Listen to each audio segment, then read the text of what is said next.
time for Leafs Quick Hits. I'm Chris. And I'm Sil. And what a week it's been. Started off really good, but now there is some familiar trouble in Leafland. Something that did get me feeling a little bit better, though, was a post that I saw on X from Zeke, the Leafs guy. So I read this after the Boston game. It says, "Let's please stop talking like the Leafs are way out of position," which I think he's referring to the standings there. I'm not sure, but I think he was, because he says they have already played 2 back-to-backs. They played the Rangers, the Devils, Tampa, Bruins, and LA, and they're 3 points out of 4th place in the NHL, which technically is pretty good. I mean, there's quite the logjam there. Yeah, and I think we're just lucky that there's a lot of other good teams that are doing pretty bad right now. Yeah, and they're 4 points out of the division lead with a game in hand. So it's not so bad. So I was like, yeah, and I wasn't, there's a lot of people freaking out on X, but we'll get to that in a bit. But we have got lots to get into, but for basketball fans, it's that time of year again. The NBA and the Toronto Raptors are back, and I'm happy they at least won one game, because their opening game was brutal. But from opening tip-off to buzzer beaters, BetOnline has you covered with the best odds, biggest promotions, and live in-game betting on all your favorite teams. This season, every game matters. Yes, it does. And BetOnline has every stat, matchup, breakdown, and live odds to bet on during the games. And it's not just the NBA. BetOnline has odds on everything from football, MLB playoffs, NHL, of course, and political props as well. We had a look at the odds for the 2024 U.S. presidential election, and right now BetOnline has Donald Trump Sr. at minus 180 to win the election, and VP Kamala Harris at plus 155. So it's a pretty close race. But I did hear that Donald Trump supporters tend to be more into the betting than maybe the Kamala Harris voters. So there is that. Anyway, you can head to the website today, betonline.ag, to get in on the action with America's most trusted site for online wagering. BetOnline, the game starts here. Please gamble responsibly, though. If you or someone you know needs support or advice, you can reach out to Connex Ontario or an organization near you. Yeah, so as mentioned a few minutes ago, a tough week for the Leafs. We do have a star of the week still, because there's always going to be a star of the week. So stick around for that. So let's start with the positives. The one big positive was the game versus the Tampa Bay Lightning on the Monday night. I mean, if we could just package that game, and I know that they can't play like that all 82 games, but it was just a fantastic, everything was great. Their top players were their top players. I guess Stolarz made an amazing save, and he was great, stopping 34 shots. And yeah, Willie, I mean, that's the last time we saw Willie play well this week, was that game versus Tampa, 2 goals and an assist. So, yeah, I just loved it. Tanev got the belt that night as the Warrior. They call him the Biscuit Eater, which I find funny. Right now, that's his nickname, the Biscuit Eater, because he eats a lot of biscuits with the puck, I guess. And yeah, with so his body. That was a great game, and his body. Yeah, but yeah, so that was a great game. Unfortunately, after that, though, it's been all downhill. Don't I get to give my impression of that game? No, because it was just too good. Right, go ahead. Actually, you know what? I loved that game too. When we were watching it initially on the game day, high intensity, flying. But when I revisited, I actually rewatched everything. I actually think that more than our team playing great, Tampa played really bad. They were actually pretty awful that game, and Vasilevsky in particular was terrible. So I think it was great that we took advantage of them, but I think it was a little bit of a smokescreen, which then leads us into the rest of the week. So you're agreeing with John Cooper that what did I guess so. He worded it again. I didn't hear his comments, but he said, yeah. But he always says stuff like that. But anyway, he said not much of a difference. Like our team is basically the same sort of thing, right? It's like we're not a bad team sort of thing. And it was just like, I mean, he said it differently and it was funny. It's just the way he is. But yeah. All right. Well, let's go to the rest of the week then. Yeah. So Columbus, I mean, there's really not much to say about that one. It was just horrible by everybody. It was just the complete opposite. It was almost like they gave everything they had in that one game. They were so pumped for that one game. And then it was just like, it was horrible. Like, and I mean, normally with the Leafs, like at least they'd have someone playing well, whether it be like most of the time it's like the bottom end guys that are trying to like grind their way through the game. And I mean, it was too late. Robertson got a goal at the end of the game. At least he got something to try and get him going a little bit. But in this case, none of them, like Domi, McMahon, Holmberg, they were all crap. And that was the game I think that David Kampf was sitting out, right? Like he scratched so. That. Yeah. And they definitely did miss him that night. I don't know. I think, what did I say to you afterwards? That we'll see how Berube handles this because he hasn't seen it yet.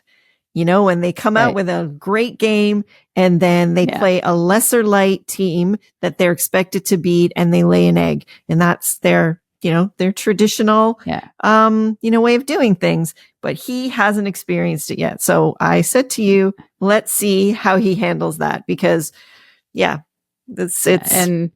and Hildeby wasn't great either. And it just showed like he did look nervous. Yeah. He was sitting too long. Like he needs to play, right? He was like, he's the backup so basically, too, right? Mm-hmm. So he needs to play. He can't be sitting there. He doesn't have enough experience yet to be that backup where he can just come in and like play a really solid game all the time. He needs more experience. And apparently he went down to he did go down to the Marlies and he has had a game or two that he's played really well. So, I agree with that. I think that the Columbus, actually their team, they have a lot of speed and, they are basically going to really push every game to win because they have a big reason to, So, and more power to them for that. I mean, I think that they have the potential to become like a sort of a Cinderella team because they are never going to give up in any game. And our team should have been prepared for that. So, I just found that we came out looking really slow, and Columbus is another team that is good defensively and they are fast, really fast. And again, their goaltender also played amazing. Like there were some chances that Matthews had that I was like, well, how did he even stop that? Most it wasn't like a goal lead game. No, definitely not, because we did not play well. But the chances we did get, he was good on. So, and that's game number 1 where we're losing to the bottom end team again, and giving away points basically that are very important in come like March, April. But going on, I guess, we'll look at the Blues game as well, I guess, before we talk about Marner here a little bit. But the Blues game I was actually expecting a much better game for them. It was at home as well. And so you think that they would want to play better at home. And that's been something Craig Berube said from the start of the season. He wanted them to really take care of business at home, knowing that a lot of teams come in with a lot of players from Ontario and they always want to beat the Leafs. Right. So, and there was an added layer to that game, a lot of people made a lot about whether or not, does that say something about how they feel about the coach if they didn't really show up that night? I don't really think so, because it's really early in the season. They haven't been with him that long. So it's not like, can you expect them to go to battle for him at this point and, would lay everything? I doubt that because they haven't been together that long. So I don't think that that's such a big deal, but you would expect them to come out with a little bit more jump. And again, I felt like they looked slow. And that night, Binnington did play amazing. Yeah. That's the other factor I find with all these games, like including the Bruins game. I guess Doug Armstrong was there last night. We're recording this on the Sunday in Boston. And so a lot of these games, there's going to be Team Canada general managers watching for, and obviously, I don't know if there was anybody there at Scotiabank Arena on Thursday night when Binnington was playing, but he obviously wants to, he's from Barrie, Ontario. You want to making a case for himself. Yeah, so that's going to be part of it through these early games as well. But we talked about the power play before in our last episode of Leafs Quick Hits, but 4 power plays, they get nothing on them. Not going to dig too deep into that because we did that the last time. And then Joseph Wall had his first game that night back from injury, and he was shaky to start, but then absolutely, he was okay. He wasn't fantastic. No, I just think it's the first period where he just looked a little caught off guard, but then after that he settled in and he made some awesome saves.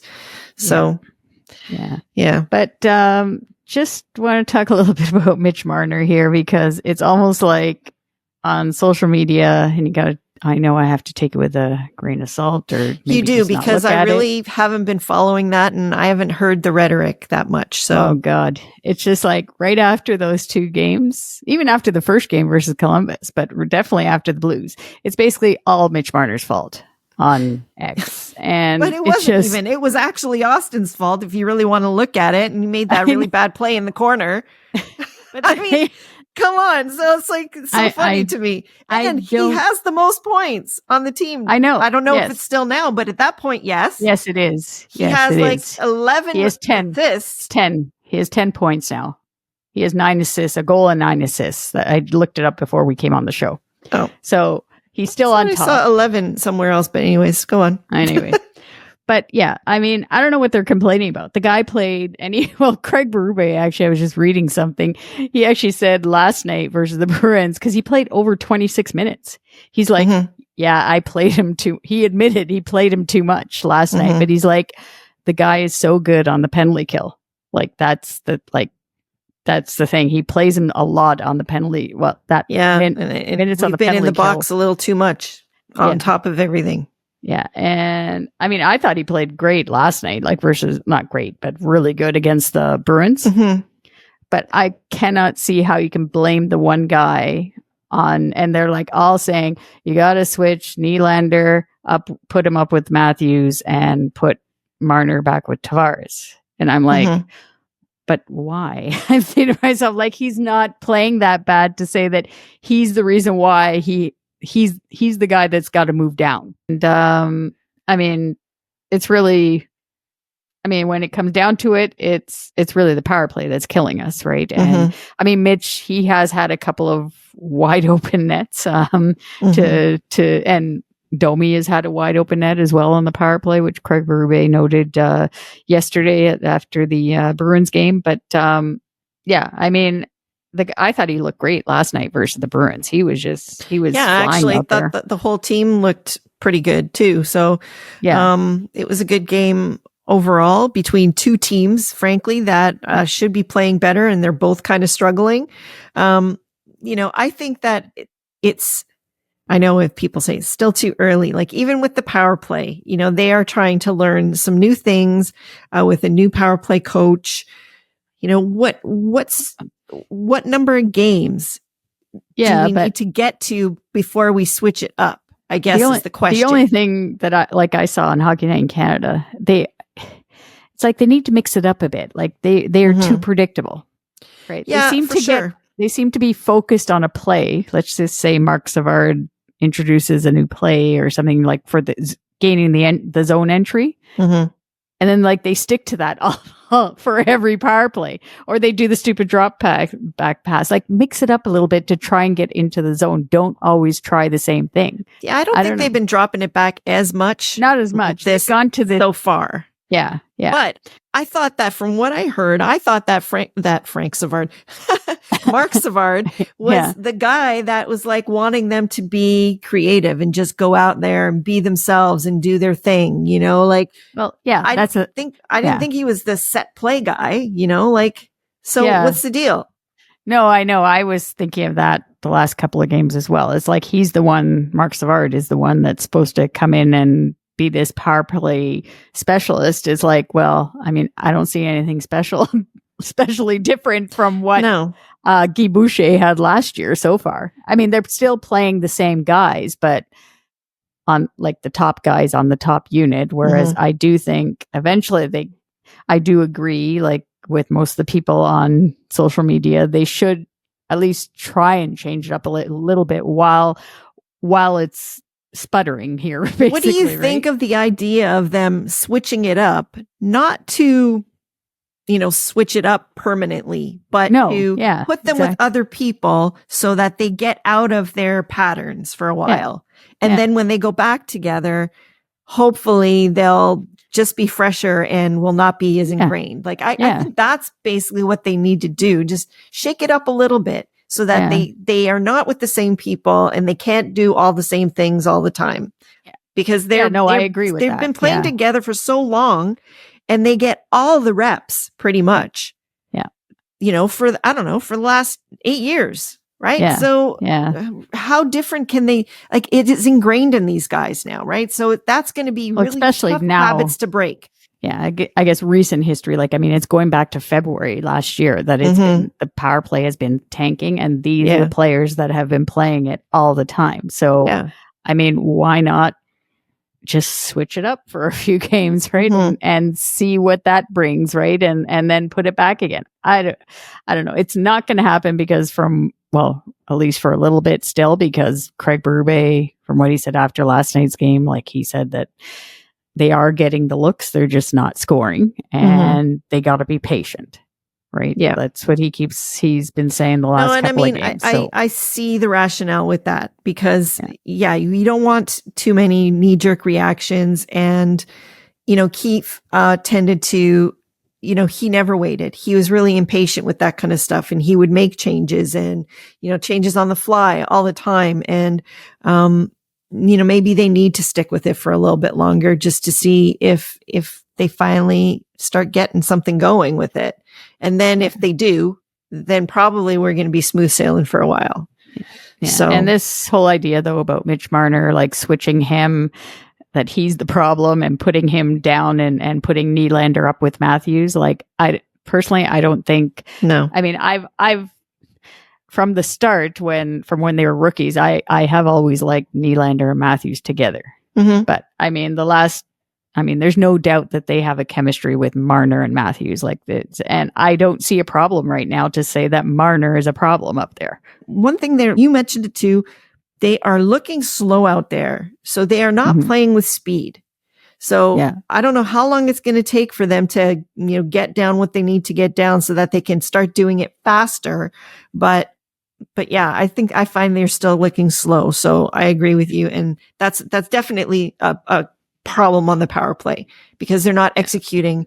I was looking at the passing last night and it's just too slow. They're getting the pass. It should already be off their stick as soon as they get it. But instead, they're holding on to it for a second or two. And that just gives whoever's the penalty killer time to set up against them. Yeah. Yeah. And I guess this leads us sort of into Craig Berube. We're talking about him quite a bit here. But what do you think about how he's handled the lineup, I guess, after this Lightning game? Like he took out David Kampf on Tuesday. I mean, I don't think that would have made a huge difference having him in the lineup on that game, but I don't know. I just, it's interesting. Like I think he's being very patient at this and to start. Like I think it's because he's trying to build those relationships with the players as much as nobody wants to hear that.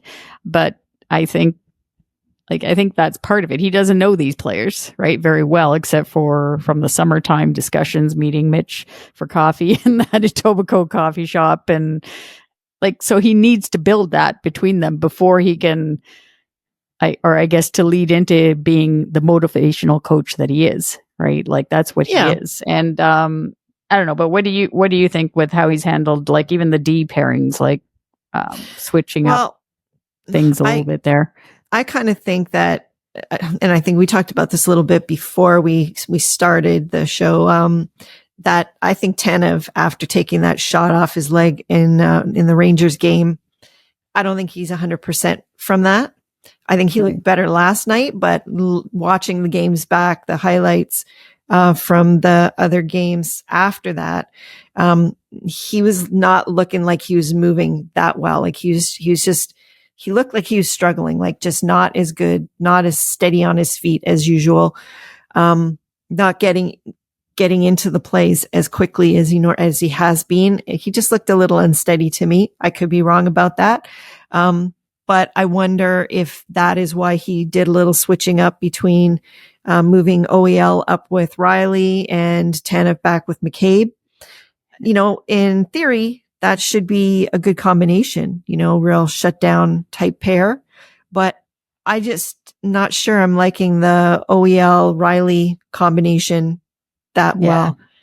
Yeah. And what about playing Philip Myers in the third pairing? I mean, I don't know. I don't think Timothy Liljegren, if they want to trade him, which I think is the best thing right now, rather than having but they're going to have to play him. So why not play him like to showcase him a little bit, right? Rather than playing Philip Myers. Well, I don't know. He's a known commodity, not necessarily to Berube, but to his teammates on the ice. They know how he plays. Yeah. So there's something to be said for that.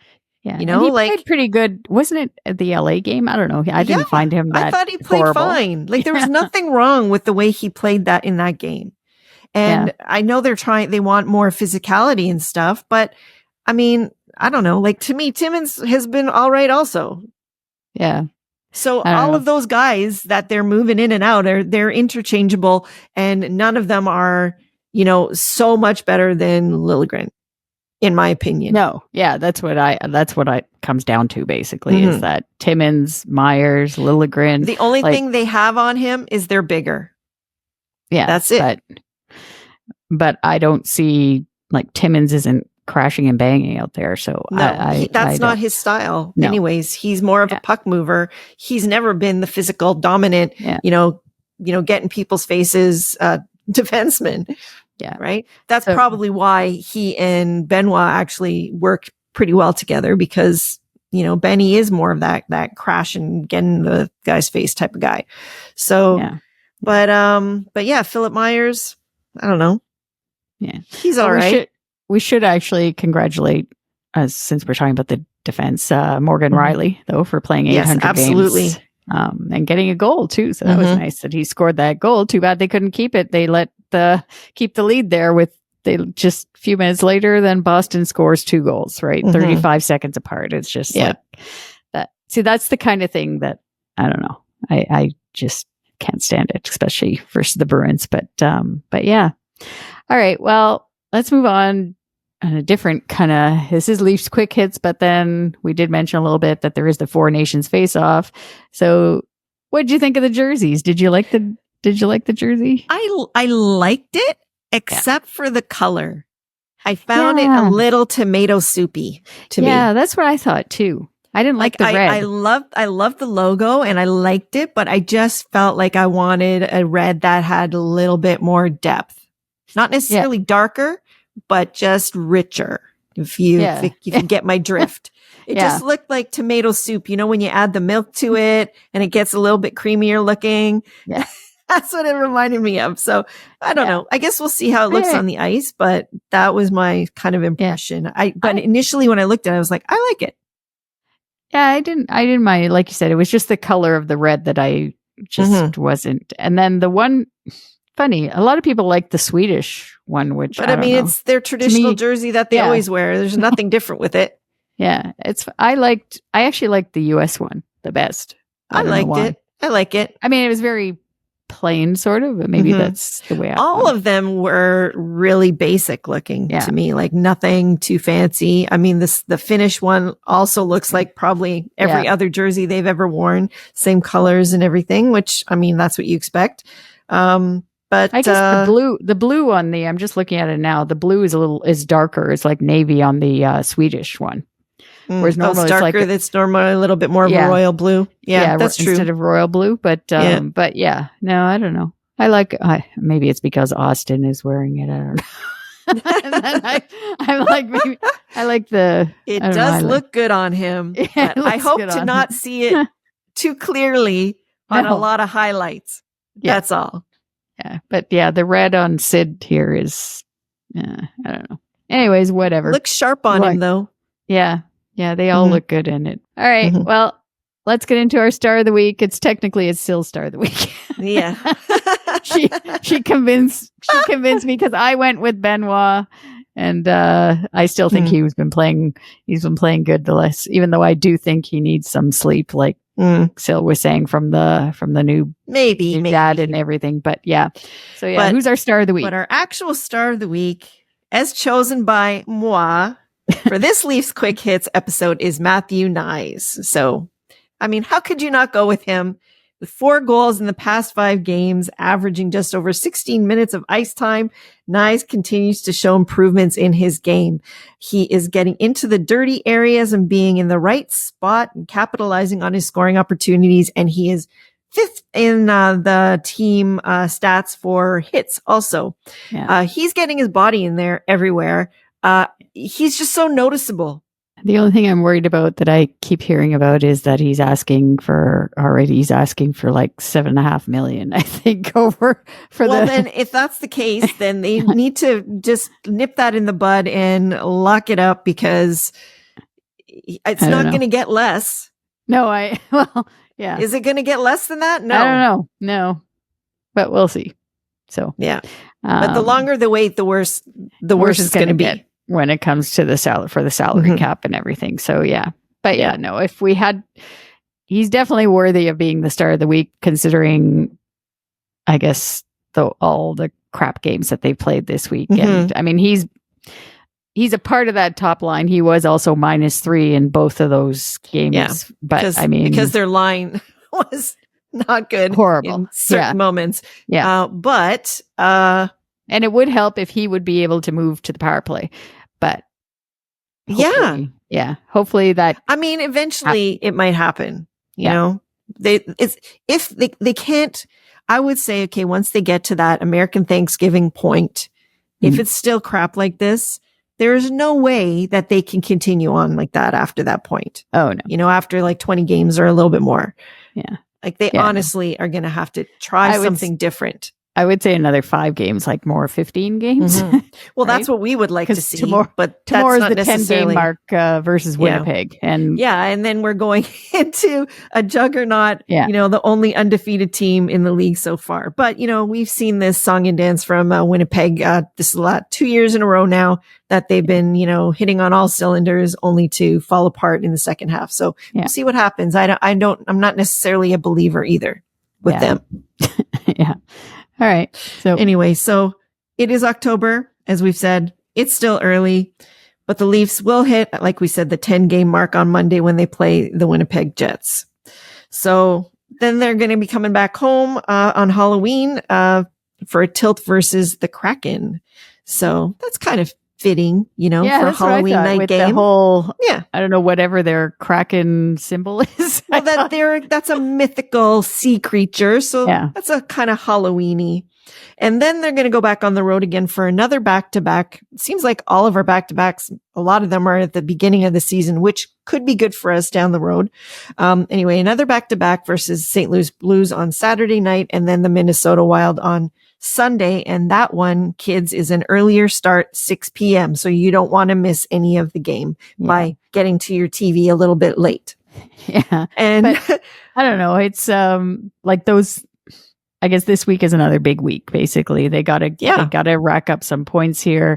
And like we're saying, I guess with the back-to-back, it's that condensed schedule because of the Four Nations Cup. For sure. It's everything is being packed in, and it doesn't give them a lot of practice time. That's the other thing, Yeah. right? So I mean, as far as it goes for fans, we like it because it's like hockey almost every night, where there's no gaps, no days where we're like, oh, I wish we could watch the Leafs tonight. Like they're on all the time, which is great. But that is the downside is that they don't get to practice some of these things that we would like them to get better at. So yeah.